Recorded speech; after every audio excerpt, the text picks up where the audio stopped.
Mes chers compatriotes, notre pays est en train d'être détruit sous nos yeux. Il est impératif d'agir sans tarder pour empêcher l'irréparable, à savoir la balkanisation du Congo. Une menace imminente qui met en péril notre souveraineté. Nous n'avons plus d'autre alternative. Il est temps de sauver notre nation du spectre d'effondrement. Depuis le 30 juin 1960, notre pays n'a jamais affronté un défi aussi existentiel. La guerre qui ravage actuellement notre territoire menace l'unité de notre nation.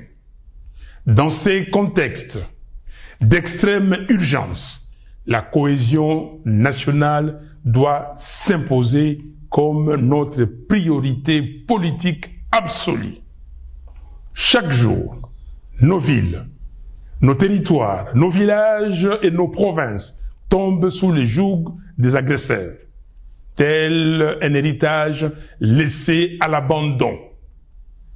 Combien de morts faudra-t-il encore pour que nous prenions pleinement conscience de l'urgence d'unir nos forces, de transcender nos divergences et de trouver une solution pour préserver les 2 345 410 km² de notre territoire.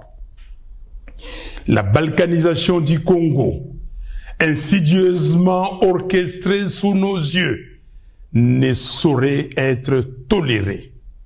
C'est un projet ignoble, une profanation de l'héritage légué par Simon Kimbangu et Patrice Lumumba. Aujourd'hui, plus que jamais, il incombe à chaque Congolais d'assumer sa part des responsabilités dans la lutte pour la sauvegarde de notre pays. Cette guerre, ces souffrances, ces vies fauchées en grand nombre nous enjoignent à un profond changement d'attitude. Nous ne pouvons plus nous permettre l'inaction ni la complaisance. Il est de notre devoir de contrer ceux qui cherchent à diviser notre peuple et à nous précipiter vers notre propre perte. Face à l'ampleur du désastre, la division interne est un luxe que nous ne pouvons plus nous offrir. L'initiative congolo-congolaise, que nous qualifions de processus de Kinshasa, proposée par la CENCO et l'ECC, constitue une opportunité historique pour mettre fin à la guerre et reconstruire notre pays.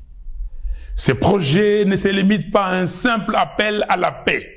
Il incarne une profonde refonte de notre approche politique, une véritable révolution dans notre manière de vivre ensemble. Je lance donc un appel ferme à tous les Congolais, quelles que soient leurs appartenances, à se rallier à cette dynamique de réconciliation et de cohésion nationale. L'heure est à la responsabilité individuelle et collective. Il est temps d'agir pour sauver notre pays.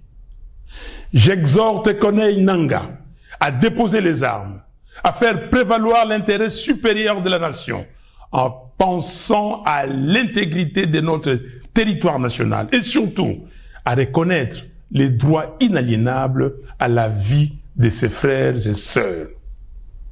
J'en appelle à Joseph Kabila afin qu'il se remémore tout ce que le Congo lui a donné et qu'il s'engage résolument en faveur de la paix.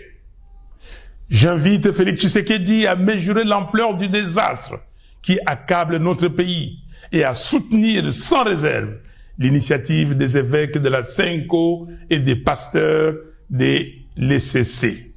J'encourage enfin l'ensemble des responsables religieux à s'unir derrière ces processus salvateurs pour notre nation. C'est une catharsis.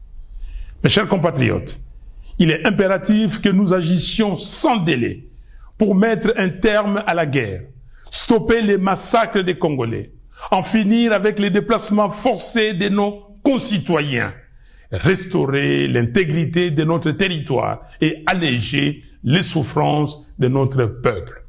Il est temps de replacer notre nation sur la voie du développement, du progrès et de la dignité. Que Dieu bénisse le Congo et son vaillant peuple. Je vous remercie.